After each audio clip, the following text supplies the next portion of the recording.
तो स्वागत है दोस्तों आपका बेस्ट प्रिपरेशन विद अनुराग में। हम लोग अपना बीएड का जो अपना पढ़ाई कर रहे थे उसमें हम लोग शैक्षिक तकनीक को सबसे पहले समझ रहे थे। तो बच्चों लोग ये बहुत ही इम्पोर्टेंट है सभी चीज़ों को समझना और इसको फिर अपने दिमाग में मंथन करना। ये बहुत ही इम्पोर्टेंट हो जाता है कब, जब ये आप लोग पढ़ने में अपना मतलब पूरा जिसे कहते हैं 100% देते हैं, तब भी नहीं समझ में आता है तो फिर तो ऐसी दशा में ही हम आपके सामने इस तरह की वीडियो प्रस्तुत कर रहे हैं। अगर आप इसे अच्छी तरह से देखेंगे तो अच्छी तरह से कहने का मतलब यही है कि आप इसको एक बार पूरा देखें, बीच में इसको भगा भगा के मत देखें। जब आप इसको पूरा देखेंगे तो आपको पूरी तरह से समझ में आ जाएगा, क्योंकि ये एक मनोवैज्ञानिक तरीका है जो पढ़ाने का। ये एक धीरे धीरे कॉन्सेप्ट होते होते ही आगे बढ़ता है। जब वीडियो पूरा हो जाएगा तो हम आपको उसी वक्त उस चीज का पूरा ओवरफ्लो बता दिया करेंगे, लेकिन हाँ धीरे धीरे जब आप देखेंगे पूरी तरह से तब आपका एक जो माइंड होता है, माइंड से तुरंत नहीं भागता है, उसके लिए आपको एक रिदम बनाना पड़ता है। तो ये चीज है जो आपको मैं बता रहा हूं। आप लोग वीडियो को अच्छी तरह से देखें, और अगर कहीं पर आप घुमा के भाग के कहीं पर पढ़ाई कर रहे हो, घुमा के भाग के मतलब ये है कि जल्दबाजी में, तो यकीन मानिए ना इधर के होंगे ना उधर के होंगे। इसीलिए मैं आपसे बता रहा हूं कि आप लोग जो ये है इसको बहुत ही आराम और इत्मीनान से देखें। इसीलिए छोटा ही वीडियो में बनाता हूं, आधा घंटा का या फिर थोड़ा सा कम हो जाता है इसीलिए। तो चलिए फिर आज हम जो डिस्कस करेंगे, अपना जो नया टॉपिक होगा वो हमारा टॉपिक होगा कि शिक्षण और प्रशिक्षण, जैसे कि आप बोर्ड पर ही लिखा हुआ है तो देख रहे हैं। तो शिक्षण और प्रशिक्षण के बारे में जब हम चर्चा करेंगे तो इससे पहले हम बता दें कि आप लोग अगर वीडियो नहीं सब्सक्राइब किए हैं तो सब्सक्राइब कर लें और शेयर जरूर करें। चलिए देखिए, हम आपको हमेशा फ्लो चार्ट के ही माध्यम से बताते हैं, तो आज भी ये चालू होगा फ्लो चार्ट के ही माध्यम से। पहला चीज क्या सीखना है? शिक्षण। तो हम पहले डाल देते हैं शिक्षण, तो हमें शिक्षण के बारे में समझना है। और दूसरा चीज क्या सीखना है हमको? प्रशिक्षण। तो हम यहाँ पे डाल देते हैं क्या? प्रशिक्षण। तो दो चीजों के बारे में समझना। अब शिक्षण के बारे में क्या समझना है? तो शिक्षण के हम उद्देश्य के समझेंगे कि उद्देश्य क्या है। तो प्रशिक्षण के बारे में हमें क्या समझना है? तो प्रशिक्षण के भी हम उद्देश्य के बारे में ही समझेंगे। उद्देश्य बोल लो बच्चों, या इसे ध्येय भी बोलते हैं, चाहे ध्येय भी बोल लो। तो इन्हीं दोनों के बारे में समझेंगे, तो उसके आगे भी हम आपको बात बताएंगे। तो ये देखिए दोनों पॉइंट निकल कर आ गया ना कि क्या समझना है? शिक्षण का उद्देश्य समझना है और प्रशिक्षण का उद्देश्य समझना है। तो जब भी शिक्षण के उद्देश्य की बात करेंगे तो शिक्षण आखिर कार्य क्या करता है? जो छात्र लोग होते हैं मेरे प्यारे बच्चे, उन्हीं छात्रों के व्यवहार में क्या करता है? वो परिवर्तन करता है। आई थिंक समझ में आया ना?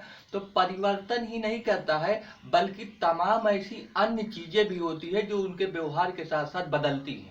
वो तमाम अन्य चीजें क्या है? चार चीजें हैं। उन चार चीजों में पहला परिवर्तन है, दूसरा परिमार्जन है, यानी कि दो प्रकार के पा, और दो प्रकार के सा, यानी कि सुधार और सुनिश्चितता लाना। तो शिक्षण यही कार्य करती है छात्रों के व्यवहार में। तो यही चीज लिख लेते हैं, क्या करती है? हमने अभी बोला बच्चों कि छात्रों के किसमें? व्यवहार में। छात्रों के व्यवहार में क्या करती है? हमने बोला कि छात्रों के व्यवहार में परिवर्तन लाना, यानी कि परिवर्तन लाती है। उसके बाद हमने क्या कहा? परिमार्जन लाना, यानी कि परिमार्जन लाती है छात्रों के व्यवहार में। तीसरी पॉइंट जो हमने कहा कि सुधार लाना, उनके व्यवहार में क्या करती है? सुधार लाती है, सुधार लाती है। और फिर हमने कहा कि सुनिश्चितता सुनिश्चितता सुनिश्चितता लाना। तो यह कार्य करती है, इतना कार्य करती है आपका क्या? शिक्षण। तो शिक्षण का जो उद्देश्य होता है यही होता है हमारा जो शिक्षण का मेन उद्देश्य है। आई थिंक ये बात समझ में आ गई होगी। जब हम प्रशिक्षण की बात करते हैं तब क्या बात करते हैं? तो प्रशिक्षण को भी समझ लीजिए। जिस तरह से शिक्षण में चाहे छात्र को शिक्षार्थी बोलिए या फिर छात्र बोलिए, यहाँ पे इस छात्र को क्या लिख सकते हैं? इस छात्र को आप शिक्षार्थी भी लिख सकते हैं। इसमें आप लोग कंफ्यूज ना होना, छात्र को ही शिक्षार्थी बोलते हैं। आप लोग विद्यालय में देखते हैं लिखते रहता है शिक्षार्थी आइए सेवार्थी जाइए, इस तरह से कुछ कोटेशन लिखे रहते हैं, तो छात्र को शिक्षार्थी बोलते हैं। उसी तरह से अगर प्रशिक्षण की बात करें तो जो प्रशिक्षण ले रहा होता है उसको क्या बोलते हैं? प्रशिक्षणार्थी बोलते हैं। क्या बोलते हैं? प्रशिक्षणार्थी, क्या बोलेंगे उसे, प्रशिक्षणार्थी बोलते हैं। तो प्रशिक्षण, यहाँ पर छात्रों के व्यवहार में परिवर्तन था, यहाँ पे किसके व्यवहार में होगा, प्रशिक्षणार्थी के व्यवहार में। व्यवहार में क्या होगा, उसके व्यवहार में क्या होगा, परिवर्तन होगा। और इसके व्यवहार में परिवर्तन लाने के लिए दो चीजें की जाती है, यहाँ पे चार तो यहाँ पे दो। पहली चीज है कौशल और दूसरी चीज है दक्षता। क्या है, दक्षता। इन दोनों को क्या किया जाता है, इन दोनों को विकसित किया जाता है। इन दोनों को विकसित करने के लिए आई थिंक अब बात तुमको समझ में आ गई होगी पूरी, जो मैं समझाना चाह रहा था। जब हम शिक्षण और प्रशिक्षण को बच्चों को एक साथ पढ़ेंगे तो शिक्षण के उद्देश्य को क्लियर करेंगे, फिर हम वहीं पे प्रशिक्षण के उद्देश्य को क्लियर करेंगे। शिक्षण के उद्देश्य में छात्र को लेकर 4 प्रकार के चेंजेस बताए, परिवर्तन। और जब प्रशिक्षण करेंगे तो कौशल और दक्षता के जरिए उसके प्रशिक्षणार्थी के व्यवहार में परिवर्तन। तो ये बात आपको आई थिंक समझ में आ गई होगी, ठीक है ना, बेहतरीन तरीके से समझ में आई होगी। मुझे ये उम्मीद है कि आप लोग अच्छे से समझ रहे होंगे। अगर अच्छे से समझेंगे, ध्यान से समझेंगे, तो ऐसा नहीं है कि ये समझ में नहीं आएगा। ठीक, चलिए अब आगे चलते हैं। आगे जो बात करना है उस बात को हम लोग करते हैं कि आगे की क्या बात है। तो देखिए, इसके पहले जो हमने बात किया था, आपको शिक्षण और अधिगम के बारे में एक साथ बताया था। जो लोग वो वीडियो नहीं देखे उसको आप प्लीज देखें, क्योंकि जब आपसे शिक्षण अधिगम को एक साथ पूछ लेगा ना, तब आप शिक्षण का अलग नहीं लिखेंगे और अधिगम का एक नहीं लिखेंगे। जब आपका शिक्षण का अर्थ पूछेगा तो हमने बताया है, परिभाषा पूछेगा, विशेषता पूछेगा तो उसको अलग करके पढ़ाया है। जब अधिगम के बारे में पूछेगा, क्या है परिभाषा, क्या है विशेषता, क्या है अर्थ, क्या है विज्ञान, मनोवैज्ञानिकों के अनुसार क्या है अधिगम, तो उसको अलग कर पढ़ाया है। लेकिन जब एक साथ शिक्षण और अधिगम को बच्चों पूछेगा ना, तब आप लोग हमारा पिछला वीडियो देखिए, उसको हमने बताया है। और आज का वही है कि शिक्षण प्रशिक्षण को जब बच्चों लोग एक साथ पूछेगा तब क्या लिखना होगा। तो ये बहुत इंपॉर्टेंट है कि क्या चीज कब लिखना है। अगर आपको ये चीज जानकारी में रहेगा तभी आप उसको बेहतर परफॉर्मेंस कर पाएंगे। और यदि नकल करना है तो बात ही अलग है, लेकिन समझना है तो ये वीडियो आपके ही लिए है। आप लोग इसे ध्यान से देखिए। देखिए, दूसरा बात जो हम करते हैं, दूसरा बात अब पहले समझ लीजिए फिर लिखवाते हैं। दूसरा बात है कि बच्चों लोग वांछित व्यवहार की बात करते हैं। किसके वांछित व्यवहार की, जो छात्र होते हैं उनके वांछित व्यवहार की। उनके वांछित व्यवहार में क्या हुआ, परिवर्तन आ रहा ना। तो ये परिवर्तन कैसे आया, परिवर्तन आया शिक्षण और प्रशिक्षण के जरिए, ठीक है ना। तो अगर उसके व्यवहार में परिवर्तन आया छात्र के, तो उसका जो बुद्धि है, अब वो अपना प्रत्यक्षीकरण, यानी कि कुछ बोलेगा तो सोच समझ कर ही बोलेगा ना। अगर परिवर्तन आ गया तो उसको समझदारी आ गई है कि क्या बोलना है और क्या नहीं बोलना है। तो उसके समझदारी आने का मतलब अब उसका मानसिक क्रिया कार्य करेगा, यानी कि अब उसका बुद्धि प्रकटीकरण होगा। और बुद्धि प्रकटीकरण का अनुपात यदि बढ़ने लगा, यानी कि अब उसका दिमाग बढ़ने लगा। आई थिंक समझ में आ रहा ना। तो जब यह अनुपात बढ़ने लगेगा तो शिक्षण का स्थान प्रशिक्षण ले लेगा, और प्रशिक्षण का स्थान फिर कौन ले लेगा, शिक्षण। यानी कि दोनों आपस में फिर इंटरचेंज होते रहेंगे। लेकिन जब बुद्धि का प्रकटीकरण का अनुपात ही ना बढ़े बच्चों लोग, ठीक है ना, यानी कि कुछ भी समझ में नहीं आ रहा, अनुपात ही नहीं बढ़ रहा, व्यवहार परिवर्तन ही नहीं हो रहा, तब क्या होगा, जो आपका प्रशिक्षण है वो तो एज इट इज रहेगा, वो बढ़ेगा। प्रशिक्षण तो देने वाला दे ही रहा है, लेकिन आप जो शिक्षण है वो क्या ग्रहण कर पा रहे नहीं। तो जो शिक्षण होता है उसका स्थान खत्म हो जाता है, सिर्फ प्रशिक्षण देने वाला दे रहा है, उससे कोई मतलब नहीं रहता है। तो ये बात बताया था ग्रीन महोदय ने। किसने बताया था, ग्रीन महोदय ने। तो ग्रीन महोदय ने ये बात शिक्षण और प्रशिक्षण को लेकर कही थी। क्या कही थी, उन्होंने कहा था कि जो वांछित व्यवहार होता है, क्या बच्चों लोग, वांछित व्यवहार, इसी वांछित व्यवहार को लेकर उन्होंने बात बताया था। और वांछित व्यवहार को लेकर क्या बातें बताई थी, जरा समझिए। उन्होंने यह बताया था कि जो व्यक्ति होता है या जो छात्र होता है, छात्र के बुद्धि प्रकटीकरण की यदि बुद्धि क्या प्रकटीकरण, बुद्धि प्रकटीकरण की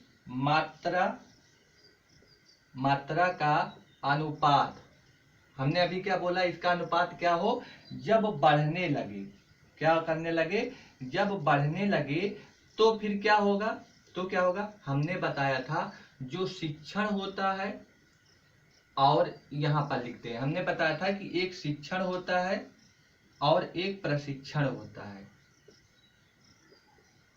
तो शिक्षण का स्थान प्रशिक्षण, और प्रशिक्षण का किसमें, शिक्षण में क्या होने लगता है, इंटरचेंज होने लगता है, यानी कि शिक्षण का स्थान प्रशिक्षण ले लेगा, प्रशिक्षण का स्थान कौन ले लेगा, शिक्षा ले लेगा। ये बात एक तो समझ में आ गया। दूसरी बात अगर हम बताएं कि यदि इसी व्यवहार, परिवांछित व्यवहार के बारे में जब दूसरी बात यहाँ पे करते हैं, ये तो हो गई हमारी पहली बात।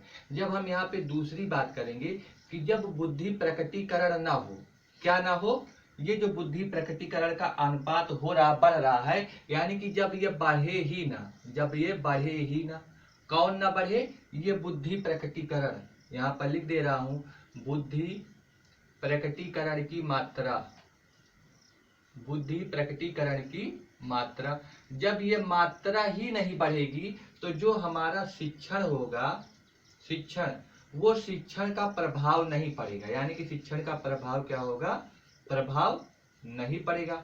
लेकिन जो प्रशिक्षण होगा वो प्रशिक्षण का स्थान का प्रभाव पड़ता है, प्रशिक्षण के स्थान का क्या होगा, प्रभाव पड़ेगा। तो ये बातें हमने बताई कि प्रशिक्षण देने वाला तो दे रहा है तो प्रशिक्षण का स्थान का प्रभाव पड़ेगा, लेकिन जो तुम ग्रहण कर रहे हो वो शिक्षण है, उसका प्रभाव नहीं पड़ेगा। आई थिंक ये बात समझ में आई जो ग्रीन महोदय ने बताया था। तो यही चीजें हैं, आपको यदि समझ में आ गया है तो आप लोग बड़ी आसानी से इसको लिख लेंगे, ठीक है ना। तो चलिए अगला बात करते हैं। मुझे लग रहा है कि ये ग्रीन महोदय की भी बात आप लोग क्लियर कर ले गए हैं, इसको समझ गए, ठीक है ना। तो अब आगे की जो बात करते हैं, फिर हम अपने उसी पुराने एस्पेक्ट पर आते हैं, शिक्षण और प्रशिक्षण को लेकर फिर बात करते हैं। किसकी बात करते हैं, शिक्षण और प्रशिक्षण को लेकर। चलिए, जब शिक्षण और प्रशिक्षण को लेकर बात करते हैं तो क्या क्या बातें होंगी उसको समझ लेते हैं। जब शिक्षण की बात होगी तो क्या होगा, और जब प्रशिक्षण की बात होगी तो क्या होगा, तो इसके बारे में समझते हैं। तो पहले हम आपको समझाते हैं।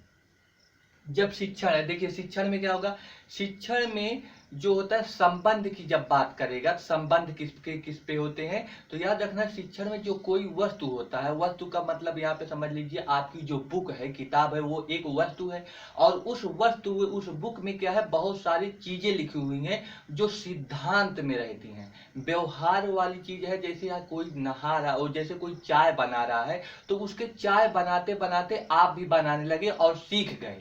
लेकिन यदि कोई बुक में लिखा है चाय ऐसे बनता है तो आप अपना उसी के हिसाब से फॉलो कर रहे, तो वो व्यवहार नहीं, वो सिद्धांत हो गया। यानी कि जब हम किताबों से पढ़कर किसी चीज को सीखते हैं तो वो सिद्धांत है, लेकिन जब हम उसे पर्टिकुलर व्यवहार में ही अप्लाई करके सीखते हैं, यानी कि कोई घर का सदस्य हमसे बनवाने लगता है वो चीज, तो वो व्यवहार है। ये बात समझ में आया।